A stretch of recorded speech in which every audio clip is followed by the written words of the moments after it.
नमस्कार मो चैनल को आपण समस्त को स्वागत। आज आम कंचा कदली रे गोटे टेस्टी तरकारी बनैबा। तेबे आसंतु रेसिपीटी स्टार्ट करबा। एठी मो दुईटा कंचा कदली नेइची। ए दुईटा कंचा कदली रो एमतिका दुई पटरु ता मुंड काटी देकी तार चोपा छड़े नेबी। कदली रो चोपा भलो भाबरे छड़ेई ताको आमे गोल गोल शेप रो काटी नबा। देखंतु एमती मो शेप रे काटी नउची। काटी सारला परे मो आको भले से आउथरे धोई नेबी।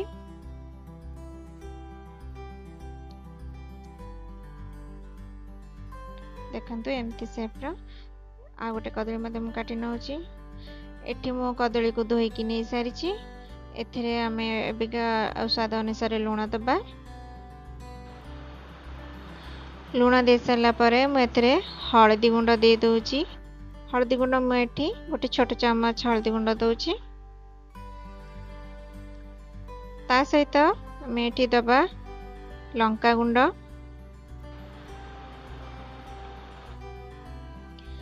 एठी मो काश्मीरी लंका गुंड नेइची जा फल यार कलर टा बहुत भलो दिसिबो। ता सहित मु एठी नेइची किछि जीरा गुंड। हाफ चम्मच पाखपाखी जीरा गुंड नउची। हाफ चम्मच धनिया गुंड मु एथरे नउची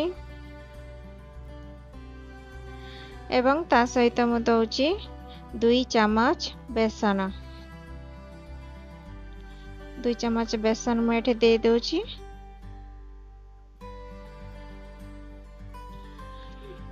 बेसन देला परे आमे एथरे 2 ରୁ 3 चम्मच पानी मिसई की आकु भलो भाबरे गोळे नबा। भलो भाबरे आकु गोळे की 10 ରୁ 15 मिनिट पर्यंत घोड़े की रखि दबा। एथरक आमे मसला रेडी करनबा। मसला पाई मु एठी किछि रसुण कोला एवं गोटे इंच रो अदा नेची। ता सहित मेटी गोटे चम्मच गोटा धनिया एवं गोटे चम्मच जीरा किछि दालचीनी को मध्य दे दोची। ए सब तिरे 2 ରୁ 3 चम्मच पानी दे हमारो फाइन पेस्ट बनै नबा। एथरे ए पेस्ट को गोटे बाउल को ट्रांसफर कर नउची।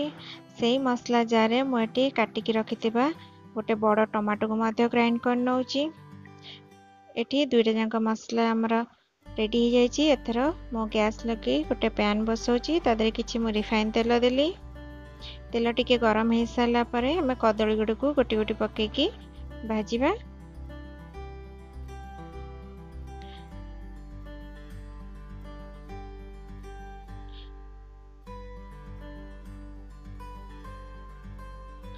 कदली को आमे लो मीडियम फ्लेम रे भाजीबा।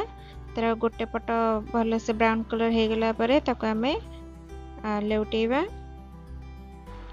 एटी 2 मिनिट पाखा पाखी हे गलानी। एथर का आमे कदली को लेउटे दबा। देखंतु गोटे पट तार केंदी गोल्डन ब्राउन कलर हे जाईची। ए कदली को आमे भलो से भाजी दे की मध्य आकु एमती भजा कदली मध्य आर खाई परिबा।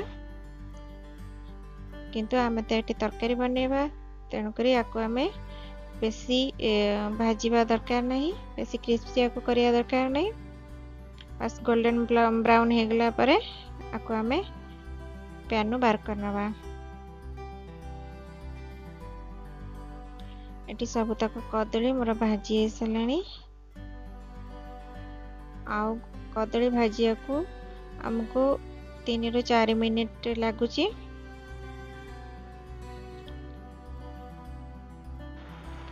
एबे बाकी तक कदली को मध्य आमे ए परिका भाजी नबा। देखंतु ए बळे गोल्डन कलर हे गले कदली गुड को आमे गोटे प्लेट को काढी नबा। कदली तो हमर सब भाजी हेसलानी। एथर म गोटे कढ़ाई बसे तादरे रिफाइन तेल दोची। आपण चाहिले याकू सरिषो तेल रे मध्य करि परिबे।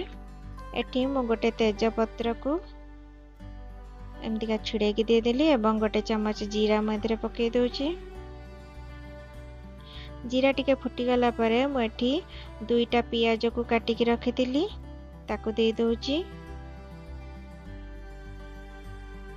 पियाज आम ये ग्राइंड करने तेणुक पियाज को भलसे फाइन चॉप करने अल्प टिके लुण दे दूची ताकि पियाज शीघ्र नरम हो गोल्डन ब्राउन है पर्यंत आपको आम फ्राए करवा। ये पियाज आमर गोल्डन ब्राउन कलर हो गलानी एथर आम मसला को देदेबा जो अदा रसुण जीरा एवं धनिया पेस्ट आम करथिले से मसला टिके भाजी गला परे एथर आम गुंड मसला देदेबा।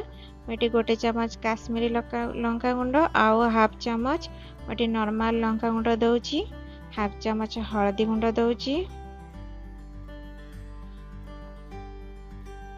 ता सहित मुझे स्वाद अनुसार लुण देदेली। आम कदली रे लुण देथिले तो तरकारी रे देखिकी आपण लुण देबे। ये मसला रो तेल बाहरला पर्यंत आम आपको कषिबा तादरे मु अल्प टिके पानी दे दूची। एथर देखो मसला टी आमर भलसे कषि सारे एथर आम ग्राइंड करके रखिथिबा टमाटो को देदेबा ताकू मध्य 5 मिनिट पर्यंत आम कषि नबा ताकि टमाटर कंचा स्मेल पड़ेबो। मसलाटा आमर जिते भलसे कषि हम तरकारी रो स्वाद सेते भल आसीबो। एथर मु हाफ चमच चिकन मसला एथरे दे दूची। मसला ये आमर कषि सारे देखो मसलार तेल सब बाहर सारे एथर आम भाजिक रखि कदली को आधे देदेबा दे अल्प टिके एमतिका गोले नबा।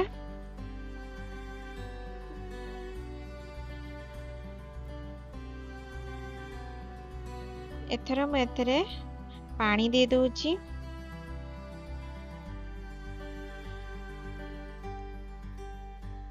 ये झोलटी आमर फुटब तो पानी मुझे 1.5 कप पानी नहीं जाऊँगी आमको बेसी झोल दरकार नहीं तेणुक मुझे 1.5 कप पानी देकी आपको भलसे गोले नौची गोलैकी आपको ढांकुणा घोड़ेकी 15 मिनिट पाखापाखि आपको आम कुक हवा देवा मीडियम फ्लेम रे। ये 15 मिनिट हो सारे मु ढांकुण खोली देखुची तरकारी एबे भल भाव फुटिलाणी किंतु आपको आम आउ किछि समय ढांकुणी घोड़ेकी कुक करवा।